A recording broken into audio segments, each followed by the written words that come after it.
Today we'll be reading Exodus 1 through 3.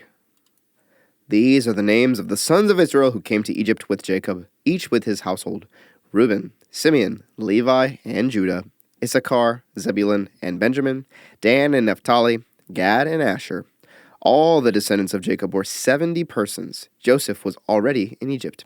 Then Joseph died, and all his brothers, and all that generation. But the people of Israel were fruitful and increased greatly. They multiplied and grew exceedingly strong, so that the land was filled with them.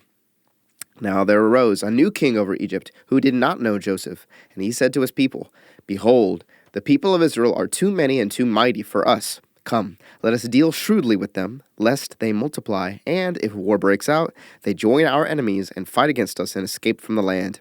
Therefore, they set taskmasters over them to afflict them with heavy burdens.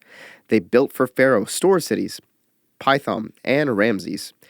But the more they were oppressed, the more they multiplied, and the more they spread abroad. And the Egyptians were in dread of the people of Israel. So they ruthlessly made the people of Israel work as slaves, and made their lives bitter with hard service, in mortar and brick, and in all kinds of work in the field. In all their work they ruthlessly made them work as slaves. Then the king of Egypt said to the Hebrew midwives, one of whom was named Shiphrah, and the other Puah, "When you serve as midwife to the Hebrew women, and see them on the birth stool, if it is a son, you shall kill him, but if it is a daughter, she shall live." But the midwives feared God, and did not do as the king of Egypt commanded them, but let the male children live. So the king of Egypt called the midwives and said to them, "Why have you done this, and let the male children live?" Then the midwives said to Pharaoh, "Because the Hebrew women are not like the Egyptian women, for they are vigorous and give birth before the midwife comes to them." So God dealt well with the midwives, and the people multiplied and grew very strong. And because the midwives feared God, he gave them families. He gave them families. Then Pharaoh commanded all his people, "Every son that is born to the Hebrews you shall cast into the Nile, but you shall let every daughter live." Now a man from the house of Levi went and took as his wife a Levite woman. The woman conceived and bore a son, and when she saw that he was a fine child, she hid him 3 months.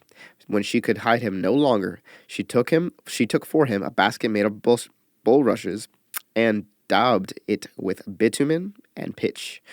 She put the child in it and placed it among the reeds by the river bank. And his sister stood at a distance to know what would be done to him. Now the daughter of Pharaoh came down to bathe at the river, while her young women walked beside the river. She saw the basket among the reeds, and sent her servant woman, and she took it. When she opened it, she saw the child, and behold, the baby was crying. She took pity on him, and said, "This is one of the Hebrews' children." Then his sister said to Pharaoh's daughter, "Shall I go and call you a nurse from the Hebrew women to nurse the child for you?" And Pharaoh's daughter said to her, "Go." So the girl went and called the child's mother. And the Pharaoh's daughter said to her, "Take this child away and nurse him for me, and I will give you your wages." So the woman took the child and nursed him. When the child grew older, she brought him to Pharaoh's daughter, and he became her son. She named him Moses, "Because," she said, "I drew him out of the water." One day, when Moses had grown up, he went out to his people and looked on their burdens, and he saw an Egyptian beating a Hebrew, one of his people. He looked this way and that, and seeing no one, he struck down the Egyptian and hid him in the sand.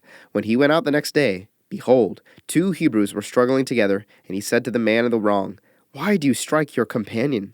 He answered, "Who made you a prince and a judge over us? Do you mean to kill me as you killed the Egyptian?" Then Moses was afraid and thought, "Surely the thing is known." When Pharaoh heard of it, he sought to kill Moses. But Moses fled from Pharaoh and stayed in the land of Midian, and he sat down by a well. Now the priest of Midian had 7 daughters, and they came and drew water and filled the troughs to water their father's flock.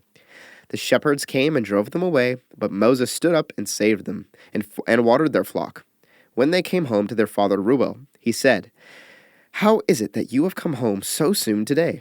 They said, "An Egyptian delivered us out of the hand of the shepherds, and even drew water for us and watered the flock." He said to his daughters, "Then where is he? Why have you left the man? Call him, that he may eat bread."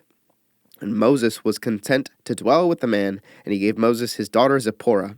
She gave birth to a son, and he called his name Gershom, for he said, "I have been a sojourner in a foreign land." During those many days the king of Egypt died, and the people of Israel groaned because of their slavery and cried out for help. Their cry for rescue from slavery came up to God, and God heard their groaning, and God remembered his covenant with Abraham, with Isaac, and with Jacob. God saw the people of Israel, and God knew. Now Moses was keeping the flock of his father-in-law Jethro, the priest of Midian, and he led his flock to the west side of the wilderness and came to Horeb, the mountain of God. And the angel of the Lord appeared to him in a flame of fire out of the midst of a bush. He looked, and behold, the bush was burning, yet it was not consumed. And Moses said, I will turn aside to see this great sight, why the bush is not burned.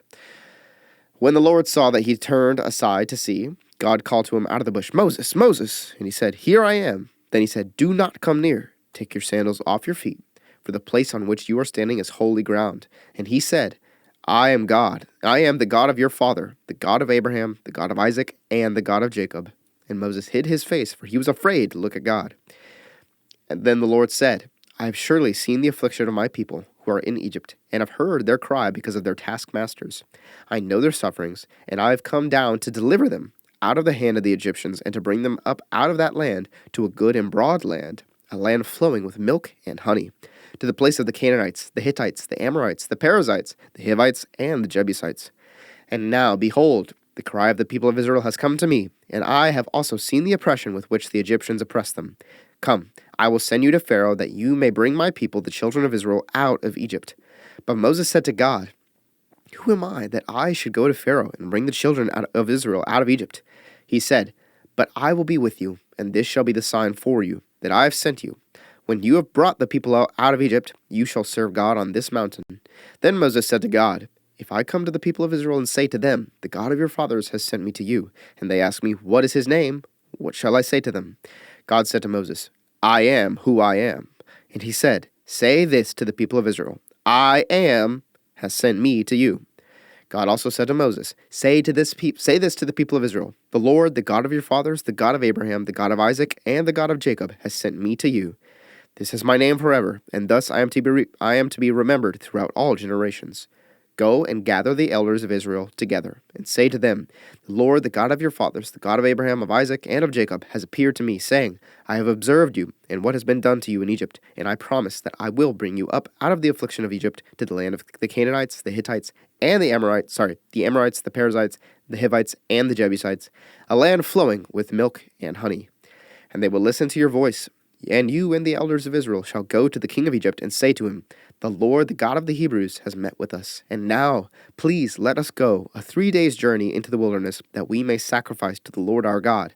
But I know that the king of Egypt will not let you go unless compelled by a mighty hand. So I will stretch out my hand and strike Egypt with all the wonders that I will do in it. After that, he will let you go.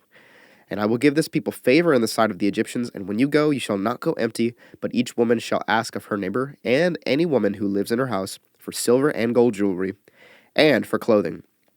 You shall put them on your sons and on your daughters. So you shall plunder the Egyptians.